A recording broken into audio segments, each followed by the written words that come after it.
Focus on my tête. Je sais pas trop comment commencer cette vidéo. Peut-être en vous disant bonjour déjà, c'est une bonne chose. Et puis j'ai aussi envie de vous dire genre waouh. Il y a maintenant quelque chose comme 7 mois, j'avais publié une vidéo, sans prétention comme ça, je m'étais fait un petit délire de construire un truc dans ma voiture et de partager ça avec la petite communauté que j'avais. On était 150, sur les 150 il y avait ma maman, ma mamie, ma soeur, quasiment que des gens que je connaissais. À la base cette vidéo c'était pour la partager avec mes amis, ma famille, et puis 2-3 personnes qui pouvaient être plus ou moins intéressées. Puis ça a pris vraiment beaucoup d'ampleur, vraiment énormément d'ampleur. Et à l'heure où je vous parle, ma vidéo a fait plus de 600 000 vues, 630 000 vues. C'est énorme les proportions que ça a pris. Et puis ce qui m'a encore plus étonné, c'est qu'en fait vous avez été super bienveillant. C'est quand même à la base un mec qui aménage sa caisse et qui dort dedans. C'est pas non plus fabuleux. Et non, tout le monde est super gentil, les retours sont super cool. Tous les avis, c'est magnifique, genre ça m'a fait chaud au cœur, c'était vachement cool. Donc vraiment, merci pour vos visionnages, merci pour vos retours. En fait, tout ce que j'avais envie de faire à la base, c'est-à-dire partager avec un maximum de monde, je pense que là, je suis servi, quoi. 600 000 personnes, c'est juste énorme. Et qui dit du coup beaucoup de visionnage dit aussi beaucoup de questions. Dans les commentaires, vous avez été à me poser des questions sur Insta, d'ailleurs mon petit Instagram. Si jamais, si tu veux aller voir des petites photos par-ci par-là. Et ce que je vous propose du coup, c'est que je réponde un peu à toutes vos questions. Mais j'ai pas envie de le faire dans ma chambre parce que c'est un peu naze. Je vous propose qu'on reparte ensemble, en voiture, en cliglou. On y va? Allez, c'est parti.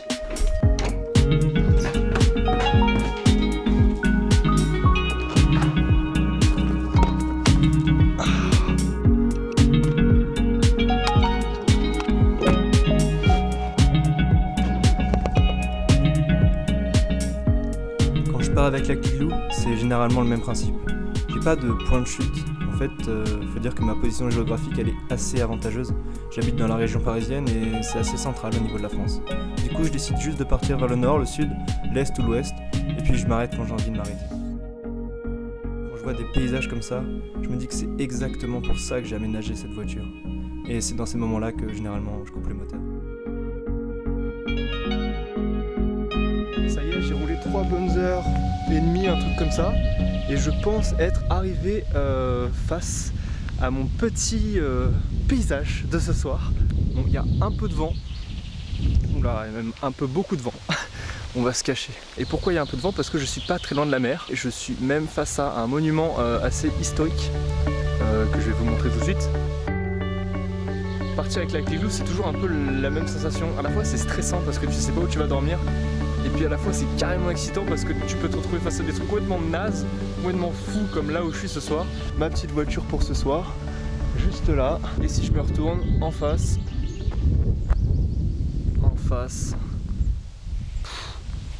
alors en face, voilà, je sais pas si on voit bien, mais moi avec mes yeux je vous assure que je vois bien. C'est bien le Mont Saint-Michel. Je crois que c'est le moment de répondre à vos petites questions. Mais juste avant, je voulais vous montrer ce que j'ai pu faire.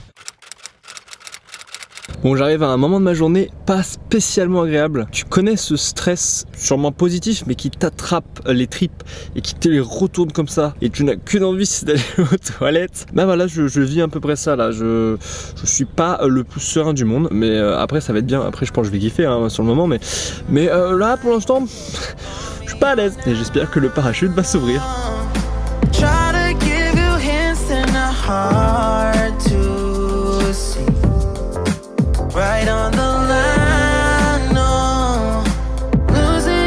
Donc avant ici c'était les inspecteurs, ils étaient pas très bons, c'est ça? Oui, voilà. Ok, c'est rassurant.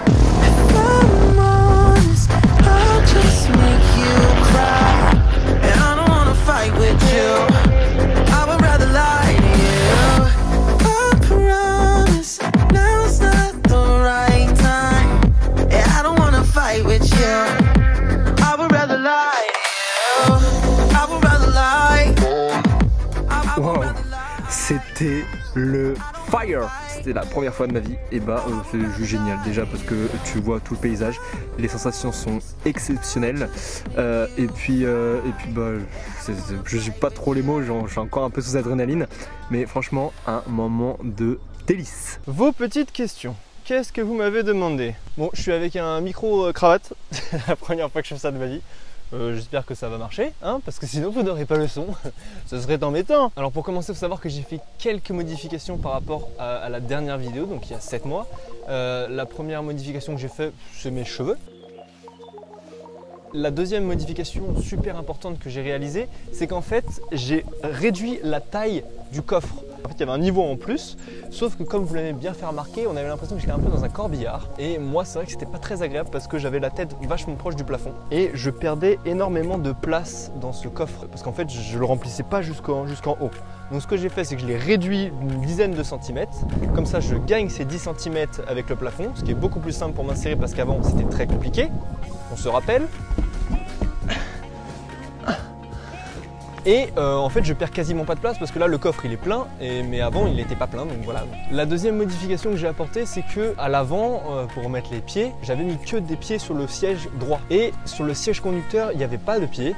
Et c'était un peu relou parce qu'en fait dans la nuit, si je me tournais un peu vers la gauche, je sentais qu'il y avait une petite faiblesse au niveau de la planche et ça s'enfonçait un peu, j'étais pas trop en confiance, j'avais peur que ça pète. Du coup j'ai fabriqué un deuxième pied sur le siège de gauche pour maintenir le lit à gauche. Donc voilà, c'est cette pièce là, pouf, sur le siège de gauche. Et j'avais déjà avant la partie qui se pose sur le siège de droite. Donc maintenant ça se pose comme ça, vous voyez, clac clac en face. Et avant j'avais juste ça. Si je me mettais là, j'avais l'impression que ça pouvait casser un peu. Maintenant comme il y a cette partie là, en plus, moi j'ai plus ce souci, j'ai des pieds à gauche et à droite, donc ça tient parfaitement. On m'a demandé comment ma voiture elle était rangée quand elle était en mode conducteur comme ça. Je passe à la GoPro pour que vous voyez de plus près comment ça marche. Sur l'arrière, qu'est-ce qu'on a? Bon bah du coup, on a la fin du lit là, avec le coffre, en dessous le coffre de rangement qui est là. Ça c'est vachement bien parce qu'en fait je peux l'enlever. Et quand je l'enlève, et bah du coup je peux le foutre par terre, moi je mets un truc en dessous pour pas que ce soit dégueulasse. Et ça me fait un espèce de tabouret que je peux mettre partout, c'est vachement agréable. Ensuite sur le côté du coup j'ai les deux pieds qui servent à foutre sur les sièges devant pour tenir le lit. Et derrière bon, j'ai pas mal de place, ça se recule. Donc vous voyez là j'ai pas mal de place. Et sur ces espaces-là, je fous un sac ou je fous ma glacière que là j'ai mis devant pour que ce soit plus sympa pour la vidéo, mais voilà. Là sur le côté, c'est calé derrière mes sièges passagers et conducteurs. J'ai les deux avants du lit. Donc c'est les deux planches que je vais mettre pour continuer mon lit sur le devant, qui sont là. Les matelas, les volets qui sont juste à côté.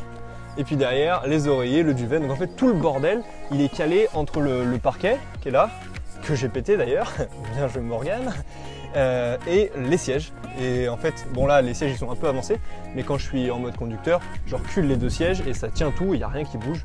Donc ça c'est vachement pratique. Bon sur le côté je fous mon petit bordel, donc là sac poubelle toujours important pour laisser les endroits propres, disque dur, ma trousse de toilette dans une portière, ça prend moins d'espace. Et puis devant bah, tout mon bordel, mais ça c'est mon bordel vidéo.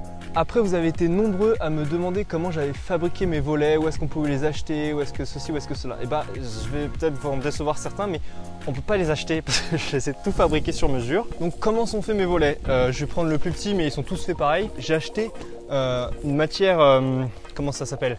C'est un truc thermo-réfléchissant qu'on met dans les maisons pour l'isolation. Okay, donc d'un côté c'est blanc, je ne sais pas exactement quelle matière c'est du polystyrène ou quoi que ce soit. Et de l'autre c'est de l'alu.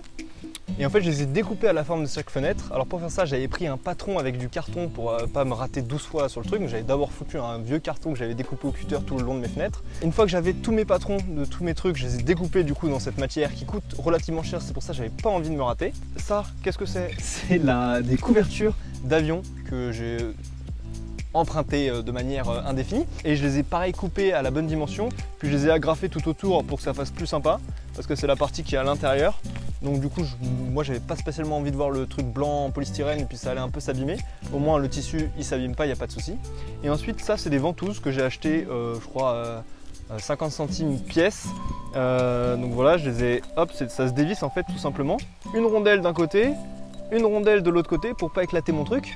Et puis ensuite voilà, je les ai accrochés comme ça. Et puis après les volets, clac, j'ai juste à les ventouser sur les fenêtres. Mais je suis désolé, vous ne pourrez pas les trouver dans le commerce. C'est moi qui les ai fait tout seul et sur mesure. Autre question que vous m'avez beaucoup demandé aussi, comment j'ai fait mon aération. J'ai acheté cette pièce là. Donc c'est acheté dans un magasin de bricolage, ça m'a coûté quelque chose comme 4 €. C'est de l'alu avec une petite grille derrière en métal. Et puis ensuite j'ai découpé 2 patrons en bois qui s'incrustent parfaitement sur ma fenêtre sur le côté. Et j'ai poncé les bords afin de les mettre un peu en arête comme ça là. Pour qu'ils soient un peu incurvés et puis pour que ça rentre dans l'endroit où la fenêtre elle rentre. Parce que sinon ma planche a été trop épaisse, mais si je prenais du bois plus fin j'avais peur que ça casse. Et puis j'ai pris un deuxième patron de bois derrière pour juste pouvoir fixer ma planche et pouvoir ça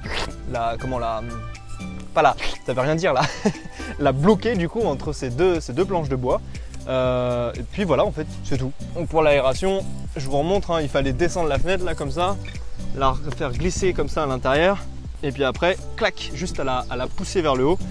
Et puis après je remonte la fenêtre et puis la fenêtre vient se glisser juste derrière l'aération. Autre question que vous m'avez pas mal posée, comment j'ai réussi à faire des matelas comme ça là. Comment j'ai fait pour que mes matelas soient tout biscornus et puis adaptés à la voiture. C'est de la récup, j'ai pas acheté des matelas pour les démonter bêtement. J'avais un vieux clic-clac dont je me servais plus. J'ai repris le matelas du clic-clac, sauf que le matelas était 2 fois plus épais que ça. Le clic-clac faisait 2 fois cette épaisseur, clac et clac. Sauf que ok, c'était super confortable d'avoir cette double épaisseur, sauf que ça me faisait perdre pas mal de place étant donné que c'est une Clio et qu'en hauteur au niveau c'est un peu bas de plafond. Donc du coup, ce que j'ai fait, c'est que dans le sens de l'épaisseur là, j'ai coupé le matelas en 2. Donc du coup, je l'ai réduit de moitié d'épaisseur. Puis par la suite, pareil, même principe que tout le reste, c'est du sur-mesure. Donc tu découpes un bout de matelas, tu vois si ça passe, tu redécoupes un bout de matelas, tu vois si ça passe, jusqu'à ce que ça rentre presque parfaitement. Et après, j'ai repris la housse du matelas qu'il y avait précédemment, sauf que elle faisait 2 fois l'épaisseur, donc ça n'allait pas. Et je l'ai resserré au maximum et je les ai cousus comme un boucher parce que je ne sais pas spécialement coudre, surtout que c'était super épais. Donc j'ai pris une grosse aiguille, du fil de pêche et j'ai tout cousu. Et c'est vrai que ça m'a pris énormément de temps. J'ai dû y passer une semaine, peut-être 1 heure par jour à coudre le truc et je me suis arraché les doigts. Mais au final, le résultat est pas mauvais. Vous m'avez demandé en combien de temps je passais du coup de ce mode conduite au mode couchage. J'en sais rien. Franchement, j'ai jamais calculé. Moi, je dirais une dizaine de minutes en gros. Après, si je me speed, je peux le faire plus vite, comme je peux le faire très lentement. Mais de toute façon, je vais dormir ici. Donc, ce que je vous propose, c'est que je le fasse et puis comme ça, vous aurez la réponse en vidéo.